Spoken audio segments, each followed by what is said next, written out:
pre-start through it, and all our operators are on the app as well with all 37 bits of our gear, and whenever they get on a new machine, they just jump straight on the app, add in what they're doing, bit of a pre-start, how urgent they believe it is, you know, with the 60 minutes next day scheduled for later service, helps us prioritise. It's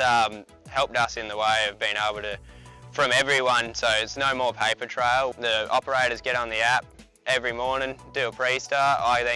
then get a text message straight away and just jump straight on and go, right, okay, some of the boys have said this is going on, let's have a look, prioritise the jobs for the day, for the week, what we need to order, and move from there. And then once I've completed a task on the app and completed the jobs, we then put it to complete, and our office then goes through and invoices them and adds it all in, and just constantly streamlining, taking the paper-based trail away.